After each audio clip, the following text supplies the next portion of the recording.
Folks, if you are not familiar with Solomon Asch's experiments, this is something that will keep you up at night. Asch is ASCH. You can look this up on the internet. We'll put a link in the show notes. But what Asch did, he was a college professor, and he conducted a series of experiments into how people think or don't think, as the case may be, in group settings.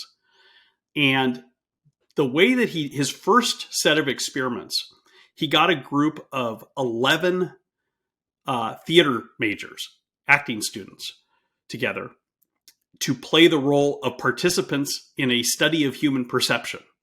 And then he got one actual subject, the 12th person, who was actually the subject of the experiment but didn't know it, to participate in what they were told was a study of human perception.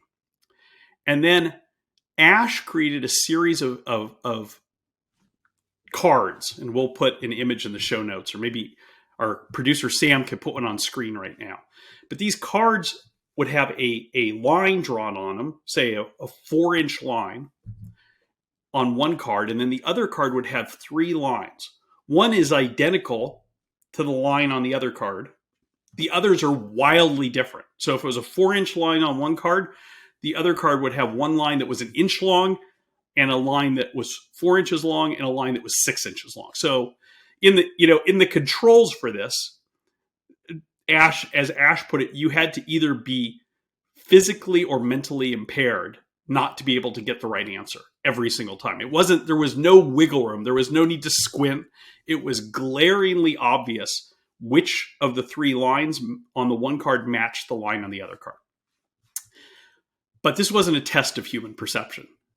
It was a test of how people think in group settings. And so what he did was he would have 10 rounds of cards, and a different person would speak first each time, but it would always be one of the actors. It would never be the subject.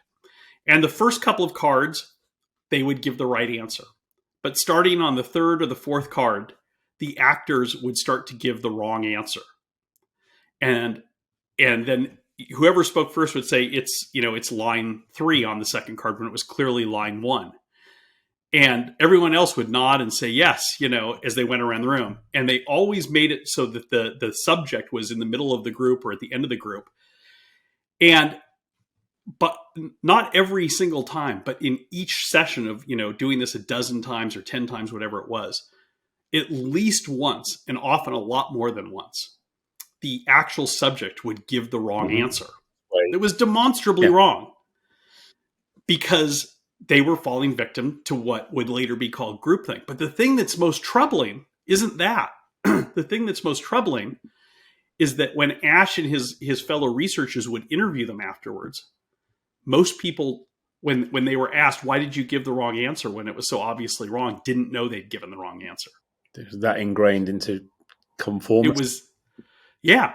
And that's what he called, by the way, was he was studying the effects of conformity. And this was across age, it was across education level, it was across IQ. Even people who were really smart would get worn down. They would start to doubt themselves, and they would ultimately start to go along with the group. Now, that right there is, to me, one of the most terrifying scientific studies that's ever been done. And it all ties in, doesn't it, with this, as you said there, even smart people fall for this. And this really ties into the social conformity that we as humans want to be part of. We want to conform. We want to be part of a gang, a tribe, a group. You start that in kindergarten as kids. You just want to hang out with the cool guys. And then when you get in that group, and I've seen this in business, I've seen it in the military. You said about in the military, do we have this in the Air Force? In the Air Force, you've got your groups. You've got your pilots who have disdain about everyone else. And then you've got your admin group who are, doing their own thing. And you've got your fighter controllers. And it's the same in the army. Each regiment has its own perspective. And each regiment itself has its own groupthink and thinks it's better and thinks it's right compared to everyone else. And it's that social conformity and that desire to be like everyone else that creates this groupthink, this conformity that is very dangerous when it goes into the challenge aspects of what we should be doing and thinking differently.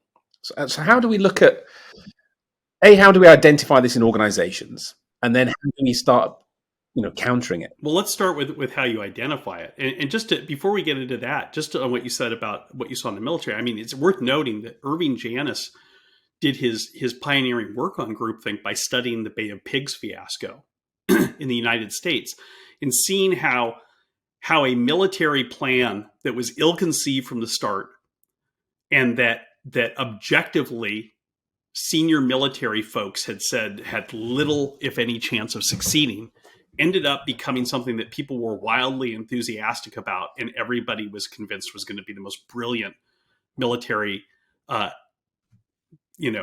exploit in modern history. And it wasn't because they were dismissing consciously the contravening evidence. It was just the more they talked about it, the more they came to believe it, and the more they created an echo chamber in the Oval Office around Kennedy, where everybody was just kind of starting to nod their heads in agreement. And this is different than the Abilene paradox, which is another pathology of decision making, which is where people know they're giving the wrong answer, but they go ahead and do it anyways because they don't want to rock the boat, or they don't, just inertia. Groupthink is subconscious, and it's just this. It starts to wear people down, and that's what happened in the White House in the early 1960s, which led to this complete fiasco.